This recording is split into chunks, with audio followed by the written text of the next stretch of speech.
এই যে মাংস হবে বলে আলু গাজর কেটে নিয়েছিলাম, আদাও ছাড়িয়ে নিয়েছিলাম। আর সিমগুলো তো এমনিতেই ভাজা করতাম, কিন্তু এখন তো আর সেটা হবে না, তাই এই আলুকে কেটেই আবার তরকারিতে একটা তরকারি করব ফুলকপি আর আলু দিয়ে, তার জন্য কেটে নেব। এখানে শাকটা কেটে নিয়েছি, শাক ভাজা করব।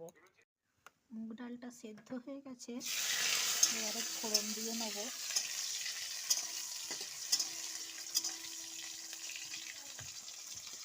শাকও ধুয়ে নিয়েছি, এখানে সবজি সিমে নুন হলুদ মাখিয়ে নিয়েছি, ফুলকপি আলু আর একটু গাজরও দিয়েছি তরকারিতে।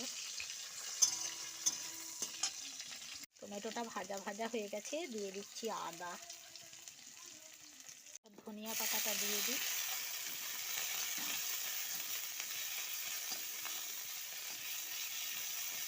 এটা একটু ভাজা ভাজা করে নিয়ে ডালটা ঢেলে দেবো।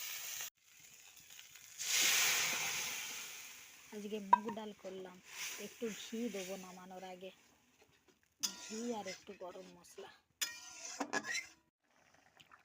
রান্না করতে করতে আমি একটু পেঁপেও খেয়ে নিচ্ছি। একটু ঘি দিয়ে দেবো ডালে, মুগ ডালে ঘি দিলে ভালো লাগে খেতে। এবারে বসিয়ে দিয়েছি শাক, শাকটায় আমি একটু জল দিইনি, নরম শাক বলে, কিন্তু নুন দিতে একটু অল্প জল বেরিয়ে গেছে, এই জলেই শাকটা হয়ে যাবে সেদ্ধ। খুবই নরম শাক। সিমগুলো ভাজা হয়ে গেছে, তুলে নিচ্ছি। এবারে বসিয়ে দেবো শাক ভাজা।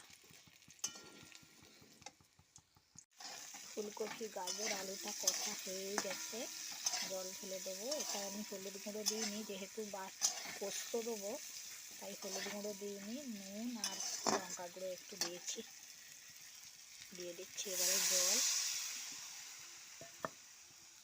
ফুলকপি আলু আর গাজর দিয়ে পোস্ত হয়ে গেছে, নামিয়ে নিলাম।